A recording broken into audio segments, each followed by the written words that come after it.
बैठ जा लोगे सभी हमारे आज महागठबंधन के नेता, वामपंथी दलों के, कांग्रेस पार्टी के, आरजेडी के, आज हम लोगों की बैठक थी। कल जो हम लोगों का मानव श्रृंखला होने जा रहा है 3 काले कानूनों के खिलाफ, उसको लेकर के जो तैयारियां हैं उसको लेकर के हम लोगों के बीच चर्चाएं हुई हैं और हर जिला में लगभग जो है कोऑर्डिनेशन कमेटी बना करके जो है तैयारी की जा रही है। आज राष्ट्रपति जी का भाषण था। कल जो फैसला हुआ था, लगभग 16 पार्टियों ने राष्ट्रपति जी के भाषण का बहिष्कार किया। किसानों का जमीन जो है पूंजीपतियों के हाथों में सौंपने की ये तैयारी चल रही है।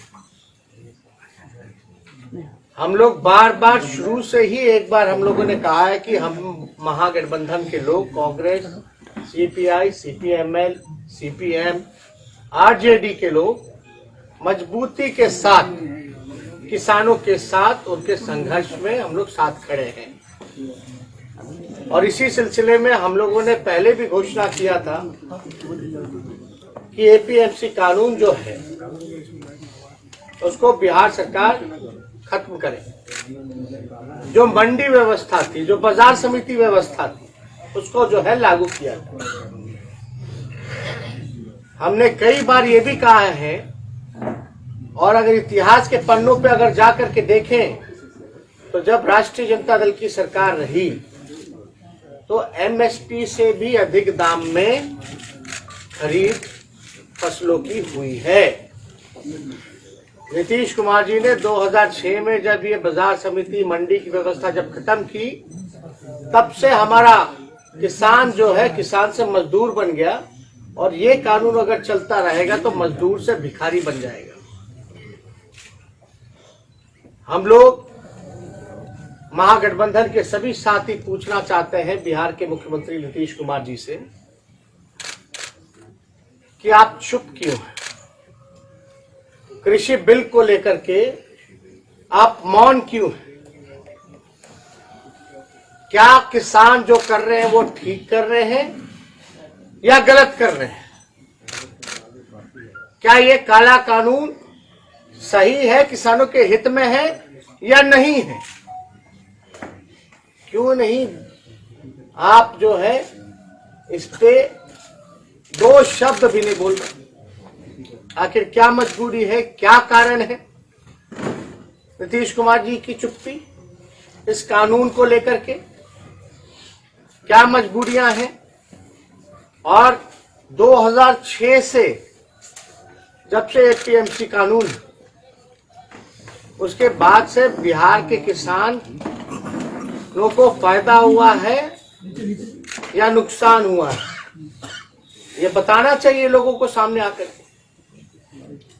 हम लोग कोई भी आंदोलन करते हैं, कहीं भी, चाहे छात्रों के लिए आवाज उठाना, युवाओं के लिए आवाज उठाना, संविदा कर्मियों के लिए आवाज उठाना, सरकारी कर्मचारियों के लिए आवाज उठाना,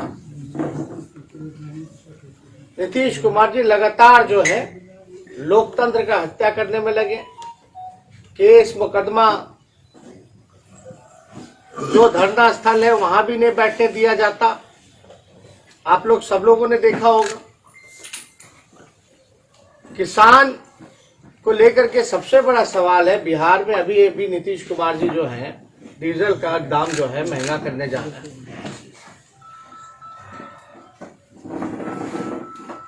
तो जब डीजल महंगा होगा तो उससे घाटा किसको होगा, नुकसान किसको होगा? किसानों को होगा।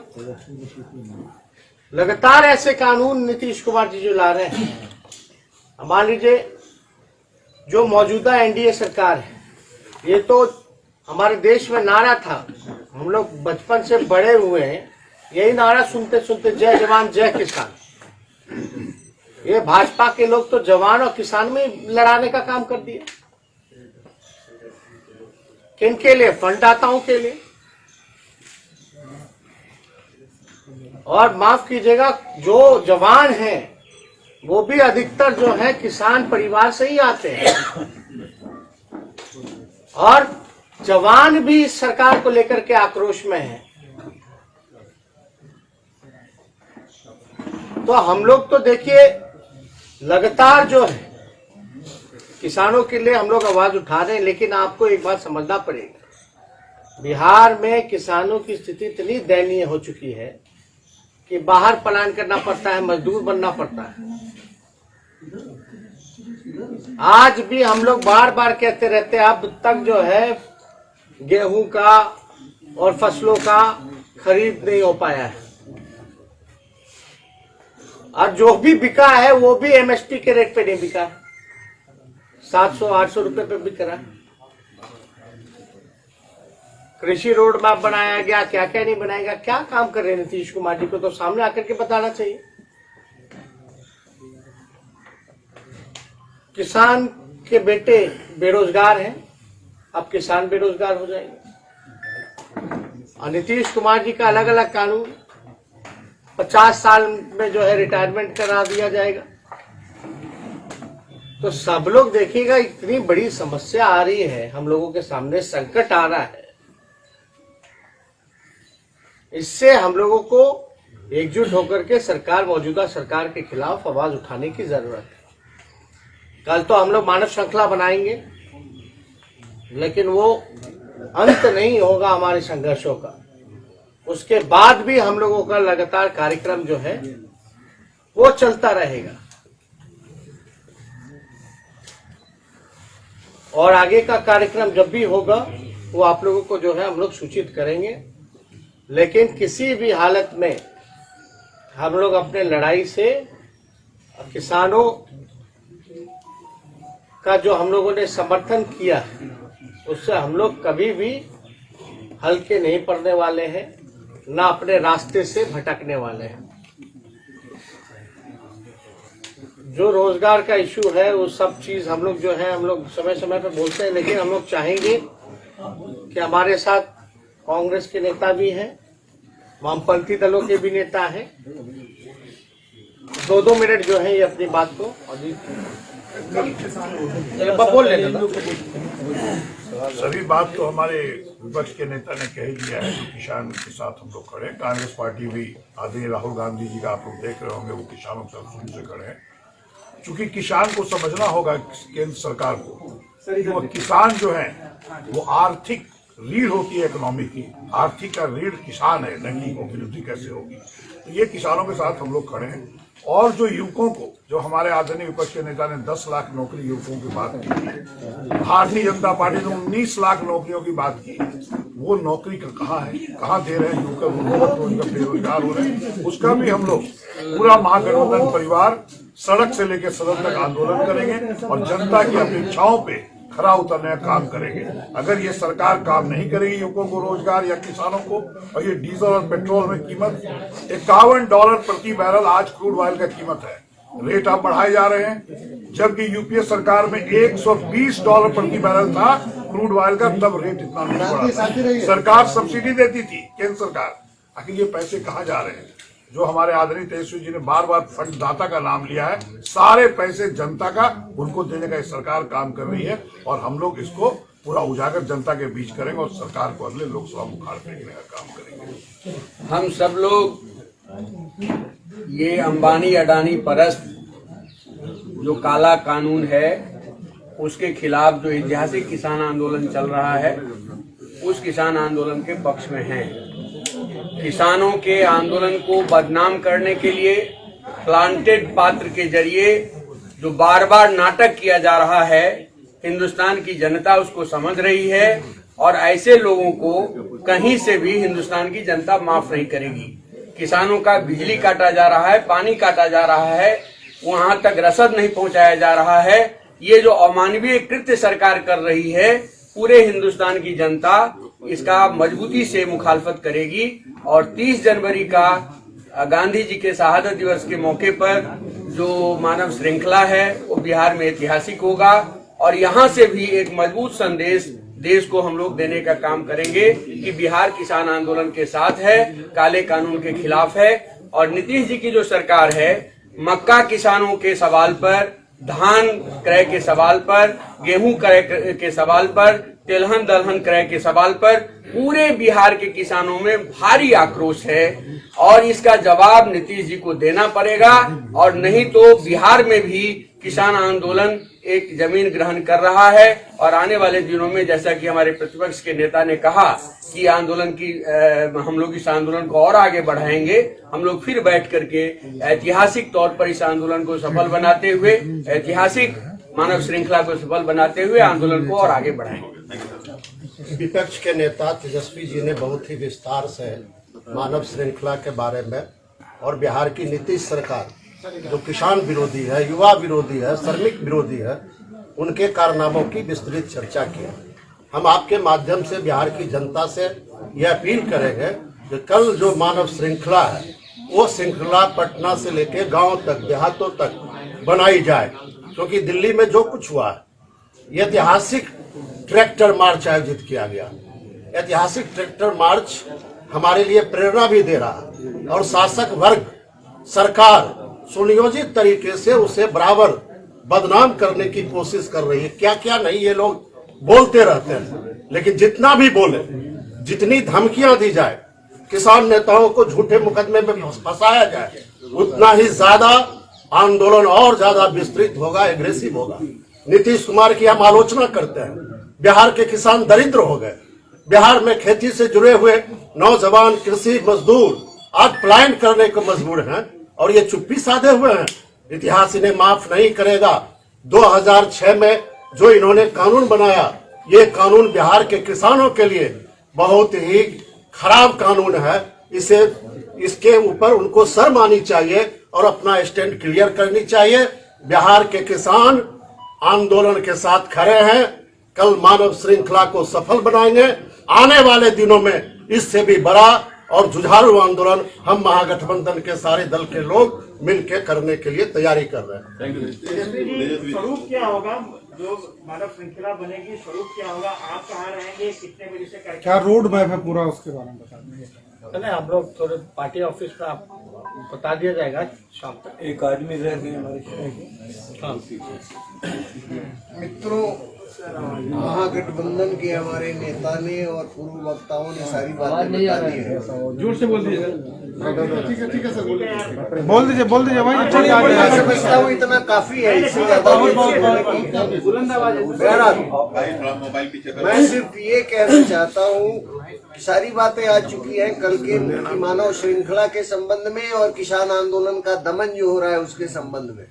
मैं आप सबों को सिर्फ ये स्मरण दिलाना चाहता हूँ कि 2008 ईस्वी में अमेरिका में जो सुनामी आई, इकोनॉमिक सुनामी आई थी, उसके बाद जो ऑक्यूपाई वॉल स्ट्रीट का आंदोलन हुआ, कमोबेश आप देखिए तो ये किसानों का ट्रैक्टर मार्च जो है ऑक्यूपाई दिल्ली का मार्च था, जो शांतिपूर्ण तरीके से इस देश में, ये गांधी का देश है, उस तरीके से ये हुआ। और उसके दमन की जो ये कोशिश की गई है और जिस तरह से झूठे मुकदमे चलाए जा रहे हैं और बदनाम करने की कोशिश हो रही है, उन सब का मुकाबला करने के लिए किसान अगर बेदखल किए जाएंगे तो 7 रेस कोर्स को खाली कराने का आंदोलन होगा और 7 रेस कोर्स को खाली कराना पड़ेगा। इसलिए उस दिशा में हम बढ़ रहे हैं और किसानों के ऊपर ये दमन अगर हुआ तो पूरा देश उनके साथ खड़ा होकर के, ये किसानों का देश है। और आप स्मरण कीजिए कि महात्मा गांधी ने किसानों को ही उस सत्याग्रह के आंदोलन में जब खींचा था तो अंग्रेजों को 7 समुद्र पार जाना पड़ा था। अब ये मोदी जी और अंबानी और अडानी को कहाँ जगह होगी, इसका वो खुद अंदाजा लगा लें। हमारा आंदोलन तब तक जारी रहेगा। और कोई सवाल? ये जो 19 लाख नौकरी देने की बात सरकार करती है और दूसरी तरफ 50 साल में कंपल्सरी रिटायरमेंट की बात कर रही है, ये क्या है? कहीं ना कहीं दिखता है इनके दोहरा चरित्र। आप एक बात समझिए कि लगातार ये सरकार जो है, जितने भी वादे किए आज तक कोई पूरा किया? सामने देखा है। कोई भी वादा या कोई भी इनका घोषणा पत्र में जो चीजें हैं, कोई भी पूरा नहीं हुआ। 7 निश्चय 1 हो, 7 निश्चय 2 हो, किसी को कुछ पता चल रहा है कि हो क्या रहा है? अभी एक ही काम हो रहा है कि कुर्सी बचाओ अभियान में नीतीश कुमार जी लगे हुए हैं। अपना जो सत्ता का भूख है उसको बस उसकी पूर्ति में लगे हुए हैं। आप देखिएगा, जो भी, हमको तो कहने की जरूरत नहीं है, लेकिन आप सब लोग समझदार हैं, सब लोग अनुभवी हैं। लोग जो है सड़कों पर हैं, लाठियां बरसाए जा रहे हैं। मुख्यमंत्री जनता से कोई संपर्क नहीं है, लोग एकदम कटे हुए हैं। और मुख्यमंत्री का एक ही अभियान है कि जोड़ तोड़ और किसी भी प्रकार से चाहे कुछ हो जाए लेकिन कुर्सी उनके हाथ से ना जाए। तो हमको तो ज्यादा कुछ करना ही नहीं है।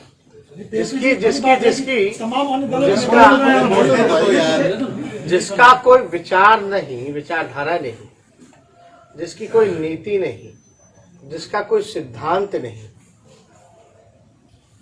उसमें क्या कहना? तो आप लोग सब लोग जान रहे हैं कौन सा काम। बताइए, लोकतंत्र का जो मंदिर है, जहां जनप्रतिनिधि अपनी बातों को रखते हैं, अपने क्षेत्र की समस्याओं को रखते हैं, उसको खत्म किया जा रहा था, उसको बंद कराया जा रहा था। तो जाते कहां? कौन, क्या चीज का डर था, क्या चीज का भय था? अगर हम लोग एकजुट होकर के आवाज नहीं उठाते तब तो ये भी समाप्त था।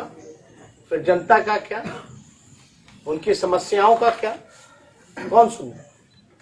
तो हम लोग तो अपना कर्तव्य निभा रहे हैं, लेकिन जो लोग चोर दरवाजे से जो लोग सत्ता हटाने का काम किया, वो तो यही काम करेगा ना।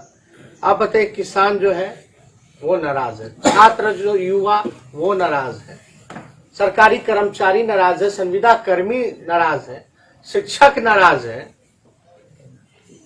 महिलाओं के साथ जिन प्रकार का अभी वारदात हो रहा है, अपराध बढ़ रहे हैं, महिला सुरक्षित नहीं है। हो क्या रहा है इस देश में, बिहार में? और आपको तो समझ में नहीं आता ये मुख्यमंत्री किनके लिए है? चाहे मुख्यमंत्री हो या प्रधानमंत्री हो, इन्हीं लोगों के लिए है ना। ये पद खुद की शोभा बढ़ाने के लिए नहीं है। ये पद जो है संविधान का रक्षा, लोकतंत्र का रक्षा और जनता के समस्याओं के निदान करने के लिए है। हो क्या रहा है? जनता सड़क पर है, भूखे हैं, नंगे हैं। किसान हमारे लगभग 100 से ज्यादा लोगों की मौतें हो गई, शहीद हो गए। एक भी ट्वीट आया क्या? एक ट्वीट नहीं आया, ना मुख्यमंत्री का ना प्रधानमंत्री का। बिहार के मुख्यमंत्री तो अद्भुत हैं, एक शब्द नहीं इस बिल के बारे में बोला उन्होंने। इंसानियत खत्म हो गई है।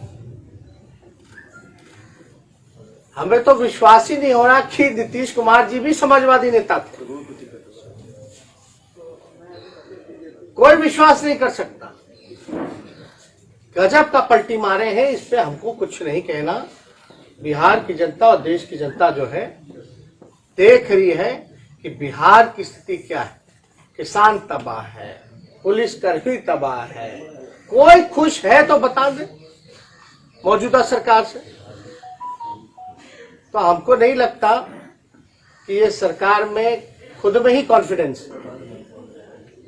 ये एक तरह से दिखाता है लो कॉन्फिडेंस। जो भी अभी 1-2 दिन हरकतें हुई हैं वो दिखाता है कि कॉन्फिडेंस है ही नहीं। और हमने पहले भी कहा था, लेकिन हम इन सब चीजों पे तो बाकी दिन चर्चा करेंगे। लेकिन कल मानव श्रृंखला है। मानव श्रृंखला में हम सब लोग को जो है बढ़ चढ़ करके हिस्सा लेना है और इसको हम लोग जो है सफल बनाने का काम कर रहे हैं। और मुझे पूरा विश्वास है कि बिहार भी उसी धारा में आएगा जिस धारा में अभी किसान या हरियाणा के किसान जो पंजाब या हरियाणा के हैं, पश्चिमी उत्तर प्रदेश के हों या आपके राजस्थान के इलाके के किसान हो, जिस हिसाब से उनका पार्टिसिपेशन है, आगे आने वाले समय में बिहार के किसान का भी वो पार्टिसिपेशन रहेगा। बिहार ऐसे ही गरीब है, किसान मजबूर है, अलग बिहार की समस्याएं हैं। इन सारी चीजों को देखते हुए हम लोग जो है समय समय पर हम लोगों ने आवाज उठाया। हम लोग तो ये भी मांग कर रहे हैं कि भैया जल्दी बाजार समिति और जो मंडी की व्यवस्था है वो तुरंत से तुरंत लागू कीजिए। और क्यों नहीं धान अब तक खरीद हो पाई है? हो भी रही है तो वो एमएसपी से आधे से भी कम रेट पे हो रही, 700-800 पे हो रही है। तो किसान कहाँ जाएगा? इधर डीजल का दाम आप महंगा कर रहे हैं, कोई मुआवजा नहीं है, कोई आपका कर्ज माफ नहीं है, क्या करेगा किसान? तो इसलिए हम लोगों का दायित्व बनता है कि आए और इसमें भाग ले। जैसे जिस तरीके से पेट्रोल डीजल के दामों में बढ़ोतरी के लिए सरकार ने आप कहा है कि रोड पे जो मेंटेनेंस हो रहा है उसके लिए अब खर्च एक्स्ट्रा बढ़ेगा। सारा तो आरसीपी टैक्स से ले ले, सारा कलेक्शन तो असल में होता है आरसीपी टैक्स का ना भाई।